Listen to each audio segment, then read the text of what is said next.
7 tahun 2020. Selamat pagi Pak. Selamat pagi Bang Riko. Bisa diterangkan Kak, Pak, berkenaan dengan pengolahan sampah di Kelurahan Kutai Selatan? Terima kasih. Untuk pengelolaan sampah, kita mengacu pada Pergub 77 tahun 2020, di mana sampah yang kita olah itu ada dua jenis. Yang pertama adalah sampah organik, yang kedua sampah anorganik. Untuk sampah anorganik, setiap RW insya Allah sudah mempunyai bank sampah masing-masing RW. Jadi di bank sampah yang mengelola anorganik tadi adalah dikelola masing-masing RW. Kemudian untuk organik di Cipete Selatan itu baru ada satu, tepatnya di bekas kelurahan yang lama. Itu sebenarnya posisinya ada di RW 3, tetapi pengelolanya itu adalah teman-teman dari RW 05 dan PPSU. Nah, sampah organik yang kita kelola adalah yang berupa SOD. Artinya sampah organik dapur. Jadi sampah dari dapur tadi kita kasih makan untuk maggot. Jadi maggot inilah yang nantinya diharapkan dapat mereduksi atau mengurangi sampah-sampah dari dapur, yaitu sampah organik. Pak, boleh tanya nggak, maggot itu apa sih, terbentuknya maggot itu dari apa Pak? Bisa diterangkan Pak? Kalau maggot atau biasanya kita nyebutnya lalat BSF atau Black Soldier Fly itu adalah sejenis lalat yang tidak mengandung penyakit. Artinya dia itu sebenarnya bukan pembawa penyakit. Lalat tersebut kita peroleh sebenarnya dari alam. Tapi karena di maggot itu kita budidayakan, jadi intinya dari kita lalat tadi kita pelihara di dalam jaring atau paranet. Setiap harinya kita bisa pantau, kemudian akan menghasilkan telur dan tiap 2 hari sekali kita panen. Jadi sebenarnya maggot itu berasal dari telur-telur dari lalat BSF tadi. Telur tersebut ditetaskan dalam waktu 3 hari biasanya sudah akan menetas. Nah, setelah dalam waktu 7 hari itu kita kasih makanan organik tadi. Makanan organik yang sisa-sisa dari dapur kita kasih makan. Hebatnya maggot tadi adalah dia bisa mengkonsumsi makanan 2-3 kali berat badannya. Jadi kalau kita punya maggot, kita nyebutnya tempat maggot itu untuk pembiakan maggot itu disebut biopon. Satu biopon itu kita misalnya ada maggotnya 2 kilo. Sehari itu minimal harus dikasih makan 2 kilo. Itu akan menghasilkan besoknya lagi kalau kita misalnya ini akan menghasilkan namanya kasgot. Kasgot itu jadi kotoran maggot. Itu akan baik sekali untuk sebagai media tanam. Jadi maggot tadi selain kita panen maggotnya juga ada hasil turunannya yaitu kasgot. Kasgot itu sisa-sisa kotoran maggot yang bisa dipakai untuk pupuk. Pak, untuk maggot itu sendiri itu untuk penjualan ataupun hasilnya dikemanakan Pak? Ya, kalau untuk maggot untuk sementara di Cipete Selatan ini kita jual dalam bentuk fresh, artinya benar-benar bentuk maggot. Padahal kita bisa olah. Sebenarnya kita bisa dikeringkan sehingga akan tahan lama. Soalnya maggot ini, umur maggot itu kira-kira efektifnya itu umur 30 hari.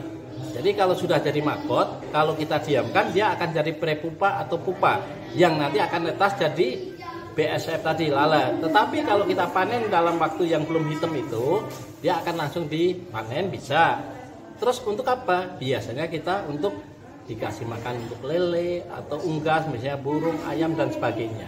Itu sangat bagus karena mempunyai nilai protein yang lebih tinggi dibandingkan kita beli pelet.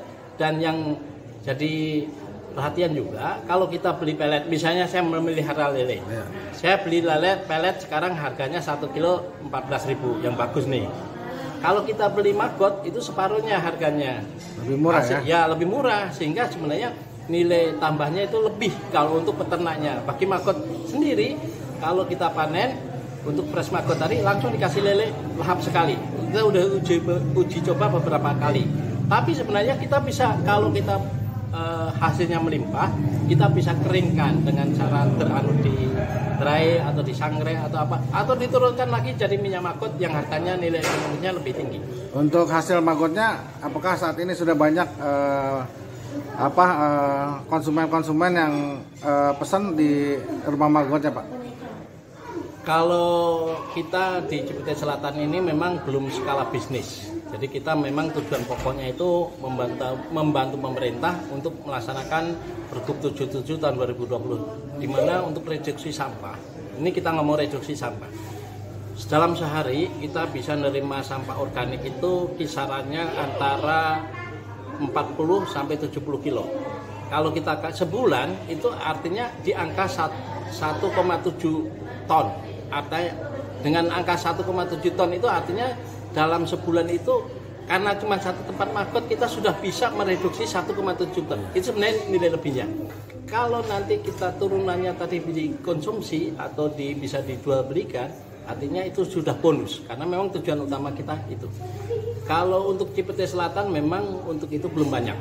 Tapi kita sudah dalam sebulan ada pada 30 sampai 50-an kilo lah hasil Maggot kita yang didistribusikan. Bisa dibeli, ada kalanya, kemudian ada yang pesen dari beberapa tempat di Jakarta Timur, ada tukang mancing juga minta, kemudian kita juga membantu pembudidaya Maggot di lingkungan kita yang mau benar-benar membudidayakan Maggot, kita bantu.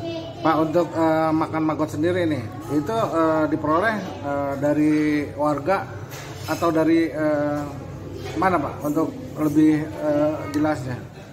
Kalau untuk SOD kita nyebut biasanya SOD. Kenapa harusnya SOD? Sebenarnya Maggot itu sampah apa saja bisa, yang sampah organik. Tetapi kita memilih SOD yang dari limbah dapur dengan harapan gini. Kita kalau punya sisa nasi dan sebagainya, orang kan rata-rata dibuang. Kalau dibuang apa dampaknya? Kalau buangnya ke saluran akan menimbulkan lemak dan sebagainya sehingga penyumbatan saluran. Makanya kita kumpulkan dari masyarakat. Kita share siapa yang punya sisa limbah dapur, silakan kita nanti koordinasi sama PPSU dikirim. Dalam sehari kita itu bisa dapat sampai 60 kilonan.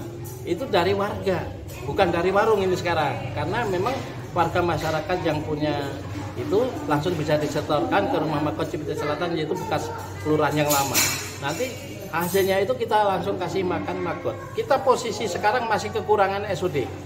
SOD masih kurang karena kita punya hitungan kita itu ada 60-an kilo sehingga kita bisa sampai sehari itu bisa nyerap 100 kilo sebenarnya SOD itu.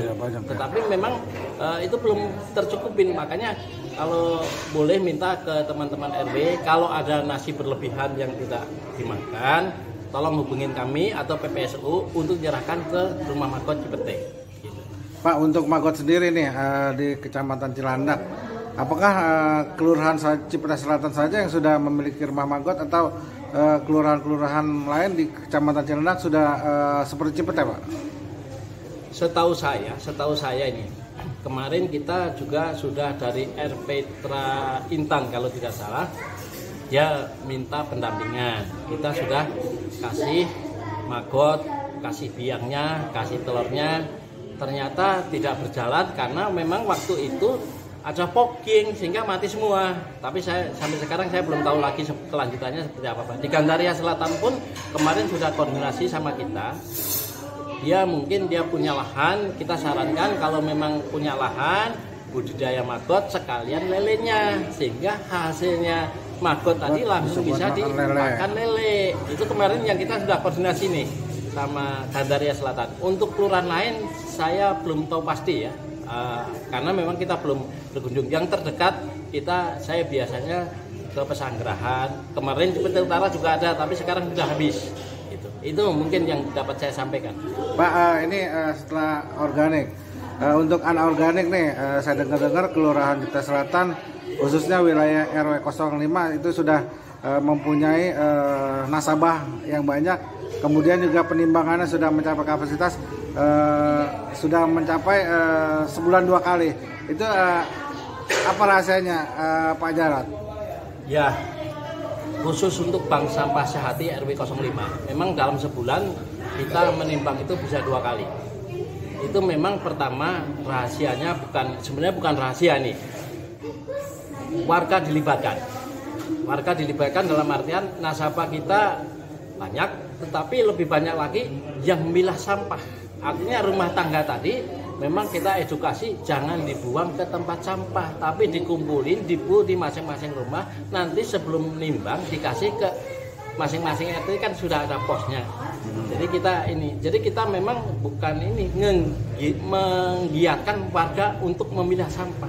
Warga itu kalau seandainya punya botol 5 biji ini nggak masalah, tapi akan dikumpulkan. Jadi memang dari itulah yang bisa bikin banyak edukasi ke warga, ke masyarakat. Kemudian juga saya dengar nih Bank Sampah Sati sudah mendapatkan piagam dari Pak Gubernur sebagai penyelenggara bank sampah terbaik, benar Pak? Alhamdulillah, memang betul. Waktu itu memang kita dapat apresiasi dari Gubernur. Kemudian kemarin Ketua Bank Sampahnya Pak Abdul Latif dipanggil untuk menerima piagam tersebut. Sebenarnya kalau saya bilang, ya itulah yang jadi motivasi kita untuk menggiatkan bank sampah. Artinya kalau kita sebagai percontohan, malu nanti kalau kita nggak berjalan. Mungkin itu intinya. Kemudian Pak, kalau boleh tahu, untuk sekali penimbangan itu berkisaran berapa untuk nilai nominalnya dari masyarakat ke pengepul LH-nya Pak, kira-kira? Kalau kita sekali nimbang itu kisarannya memang tidak pasti, tapi antara 3 sampai 4 juta.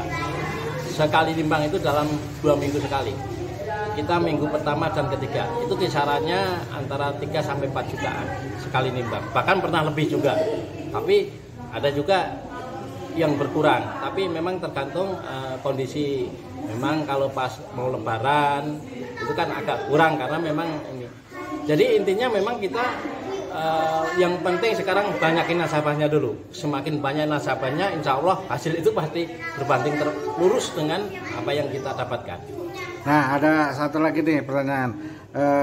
Apa yang membuat masyarakatnya lebih percaya ke Bank Sampah Sati?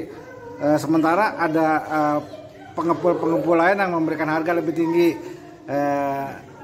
Apa penyebabnya mereka tidak tertarik ke pengepul yang lain? Ya.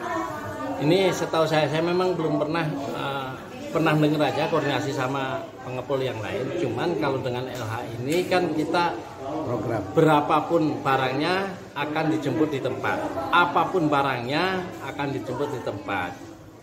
Memang ada beberapa penawaran Pak. Saya kalau ada misalnya gelas saya mau dong. Cuman dia maunya gelas. Ada juga yang pengennya kardus. Nah kita nggak bisa begitu. Kalau gitu kan kalau kita punya tempat mungkin nggak masalah. Kalau kita nggak punya tempat yang ada aja sama LH cuma ditampung. Memang harga berbeda. Harga berbeda antara swasta dan pemerintah. Yang BSI punya ini LH itu BSI. Harganya berbeda, tetapi kita kenapa? Karena memang di swasta itu dia menginginnya barang tertentu, misalnya kardus saja, saya maunya plastik saja, maunya besi saja. Nah itulah yang membuat kita itu tidak akan kesulitan misah-misahnya. Gitu. Mungkin itulah yang menjadikan pilihan kita ke LH.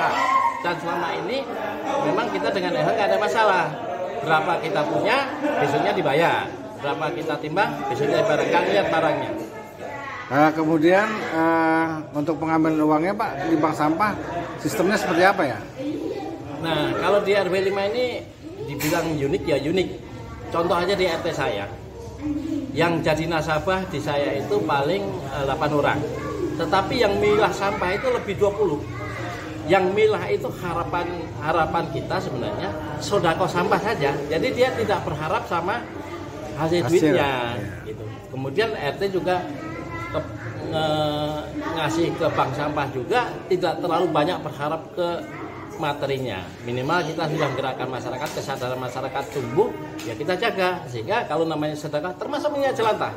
Di kami itu tidak ada yang pada dia tukang gorengan, tukang itu dia yang mempunyai andil terbesar. Saya sebulan itu bisa 2 jerigen.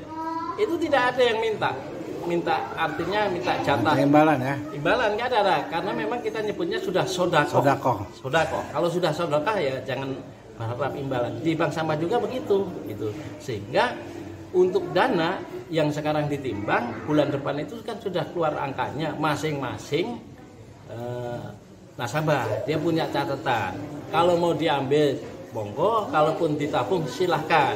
Kemarin pas lebaran itu kita banyak, bahkan satu nasabah itu ada yang sampai ngambil 4 juta, enggak masalah. Tapi kalaupun nggak butuh ya ditabung nggak apa-apa. Mungkin itu. Kemudian harapan terakhir buat warga yang belum ikut bergabung di bank sampah nih, tidak terkecuali dari RW 1 sampai dengan RW 7 yang belum bergabung di bank sampah. Harapan Pak Jarod apa nih? Gini, karena Pergub 77 itu adalah sudah diputuskan dari kewajiban, bahkan kalau kita ingat lagi di tiap RT itu kan sudah ada seksi tentang bank sampah. Yang memang kewajiban dia itu harus menyadarkan masyarakat. Kalau masyarakat sadar, indah Jakarta itu. Karena memang sudah tidak ada sampah yang dibuang ke Bantar Gebang atau apa-apa itu benar-benar reduksi sampah yang sudah tidak bisa dimanfaatkan. Gitu. Baik, terima kasih.